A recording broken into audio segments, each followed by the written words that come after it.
Good day, learners! Welcome to Math Corner's General Mathematics for Senior High School, Episode 7, entitled 9 Basic Functions and its Corresponding Graph, Domain and Range. So here are the 9 basic functions and its corresponding domains and ranges. First, we have the constant function. For the constant function f of x is equal to c, the domain consists of all real numbers.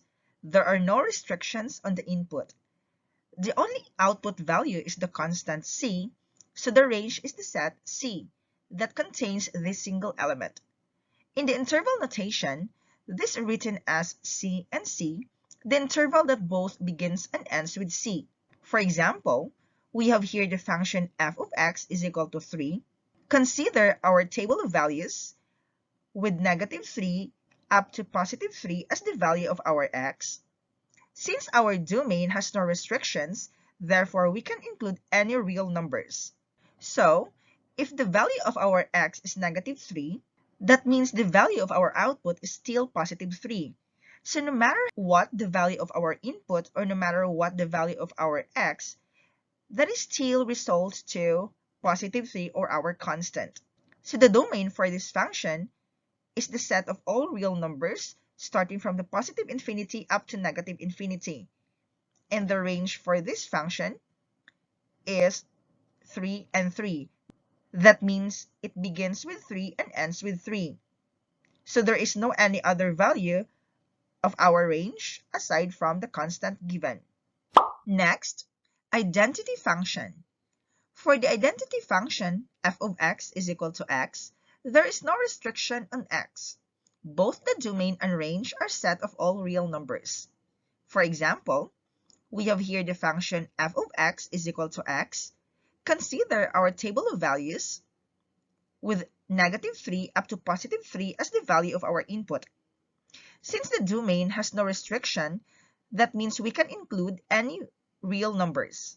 And also we can expect that our range is the set of all real numbers. So if we are going to substitute -3 to our function, that means if our x is -3, we can expect that our output is -3. So if you are going to continue to substitute all the value of our input to our given function, this result to these following values. So the domain for this function is the set of all real numbers, and the range is also the set of all real numbers. Next, absolute value function. For the absolute value function f of x is equal to the absolute value of x, there is no restriction on x.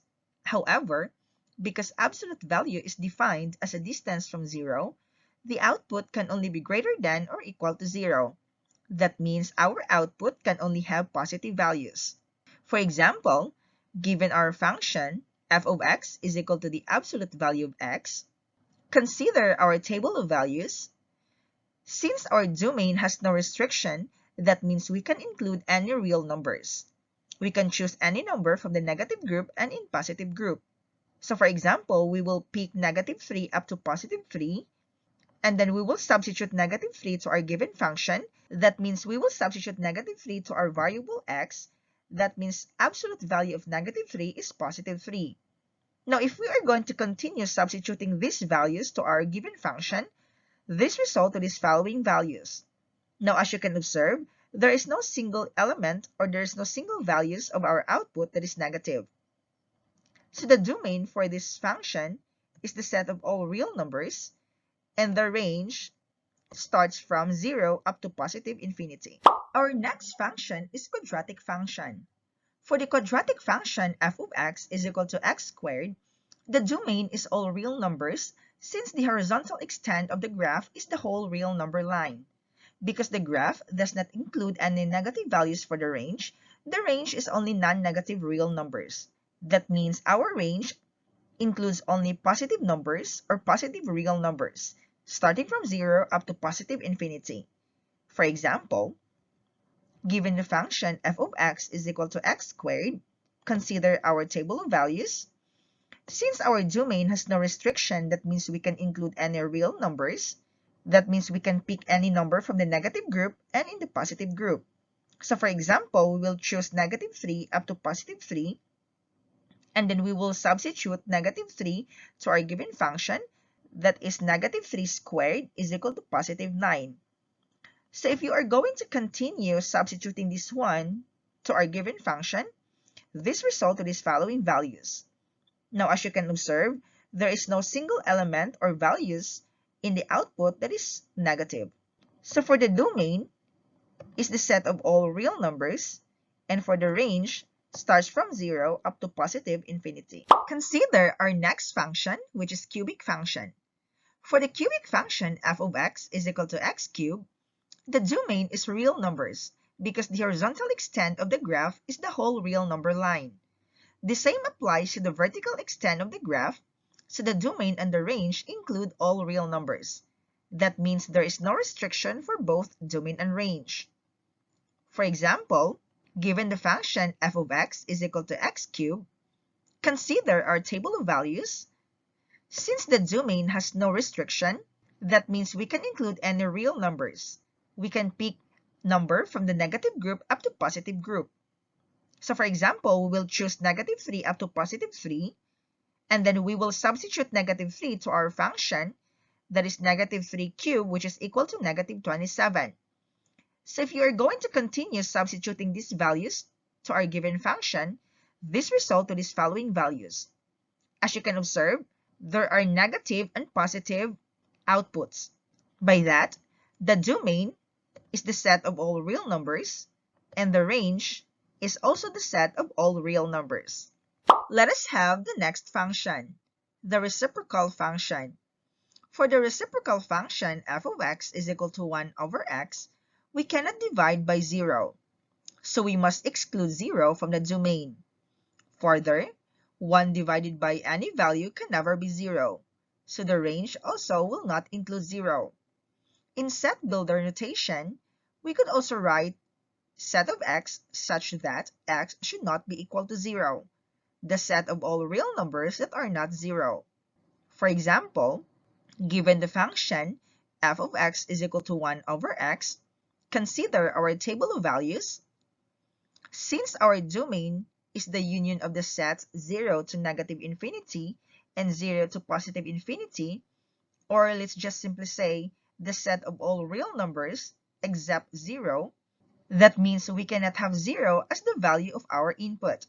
So for example, if we are going to substitute negative 3 to our given function, that results to negative 1/3. So if you're going to continue substituting this one to our given function, this results to these following values. Now, as you can observe, if you are going to substitute 0 to our given function, that is 1 over 0, which results to be undefined. That means our domain is the set of all real numbers except 0, and also our range is the set of all real numbers except 0. Next, reciprocal squared function. For the reciprocal squared function, f of x is equal to 1 over x squared, we cannot divide by 0, so we must exclude 0 from the domain. There is also no x that can give an output of 0, so 0 is excluded from the range as well. Note that the output of this function is always positive due to the square in the denominator, so the range includes only positive numbers. For example, given the function f of x is equal to 1 over x squared, consider our table of values. Since our domain is the set or the union of the sets 0 to negative infinity and 0 to positive infinity, or let's just simply say the set of all real numbers except 0, that means we cannot have 0 as the value of our input. So for example, we will substitute negative 3 to our given function, that is 1 over negative 3 squared, which is equal to 1 over 9. So if we are going to continue substituting this one to our given function, this results to these following values. As you can observe, if we are going to substitute 0 to our given function, that is 1 over 0, that is undefined. That means the domain for this function is the set of all real numbers except 0, and the range is the set 0 to negative infinity. That means we cannot include 0 as the value of our range. Our next function is square root function. For the square root function, f of x is equal to the square root of x, we cannot take the square root of a negative real number, so the domain must be 0 or greater. The range also excludes negative numbers because the square root of a positive number x is defined to be positive, even though the square root of the negative number, negative square root of x, also gives us x. For example, given the function f of x is equal to the square root of x, consider our table of values. Since our domain is the set of numbers from 0 to positive infinity, that means we can include only 0 up to positive infinity. So if you are going to substitute 0 to our given function, that is square root of 0, which is also 0. So if you're going to continue substituting this one to our given function, this result to these following values. As you can observe, in the values of our range, there is no single element that is negative. So the domain are the numbers from 0 to positive infinity, and for our range are the numbers from 0 up to positive infinity. And for our last function, the cube root function. For the cube root function, f of x is equal to the cube root of x, the domain and range include all real numbers. Note that there is no problem taking a cube root, or any other integer root of a negative number, and the resulting output is negative. It is an odd function. For example, given the function f of x is equal to the cube root of x, consider our table of values. Since our domain has no restriction, that means we can include any real numbers, so we will take negative 3 up to positive 3. If we are going to substitute negative 3 to our given function, it yields to cube root of negative 3, which is equal to negative 1 and 44/100. Now, if we are going to continue substituting this one to our given function, this results to these following values. So the domain for this function is the set of all real numbers, and the range is also the set of all real numbers. Thank you for watching. I hope you learned something from the video for today. See you on my next episode. Goodbye.